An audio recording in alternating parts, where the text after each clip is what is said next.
How's it going, guys? This is Leiborus at Basis Health and Performance. I'm just going to be here talking to you a little bit about why we have a high-low model for most of our programming. So in conditioning and both of our strength classes, we've talked to you a little bit about why we have a high-low model, but this just goes a little bit more in depth into the sciencey side of it. But there's something that if you open any physiology book, you'll see just about all over every single page, and that's the supercompensation curve. And this essentially accounts for both those highs and lows of training and why we have them.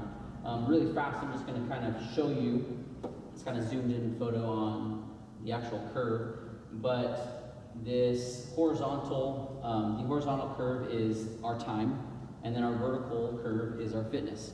So as we train, our fitness will drop. We are doing work. Now after our work, we then rest and we get this, what's called the supercompensation. So we travel past baseline and we get the supercompensation. So this happens both in a micro and a macro sense. So in training, you put 200 pounds on the bar, you squat it a couple times. You can't really squat that weight forever. Therefore, your fitness is decreasing. Now, once you hit that bottom slope and you rest, then it supercompensates. Therefore, you can then add 205 pounds. Squat that, work decreases, and so on and so forth. So this works for both the micro, as I mentioned, so throughout a training session, as well as the macro. So in a given training session, you decrease your fitness, you're tired at the end of the day, you go home, you rest, sleep, hopefully getting the correct nutrients you need, so on and so forth. You get the supercompensation, then you work again a little bit harder, so on and so forth. So here's the grand scheme of things. So in the green here, I marked out what we're trying to push upon you guys with this high-low model. So we have our low intensity days, which more or less help us rest and help us achieve more yield for that supercompensation. So as we train, our fitness drops. As we train, our fitness drops. We rest, we get the supercompensation. Now we're hopefully hitting you at this next window on those Tuesdays or Thursdays where we're hitting that high intensity day. Your fitness will drop again, but then we get another supercompensation. Sooner or later, slingshotting you above baseline, therefore getting maximum gains in the long term. However, sometimes, or what previous models have shown us with overtraining and injuries and so on and so forth, is hitting another high intensity day or another very rigorous training day won't allow you to achieve that supercompensation. So as we start to rest after training very hard, let's say on a Monday you go really hard. Tuesday, you're a little bit rested, but you're not fully rested, you're not past baseline yet. So maybe your ceiling's now at 90%. You train again, it decreases your fitness.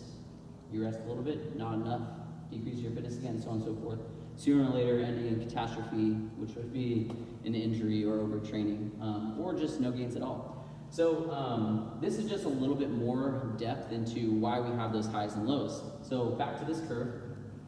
We just took our Cooper test. So for the Cooper test, we took two benchmarks. One of them being your distance, so how much work you did. This is more or less a measurement of the work or how much you can decrease your fitness, okay?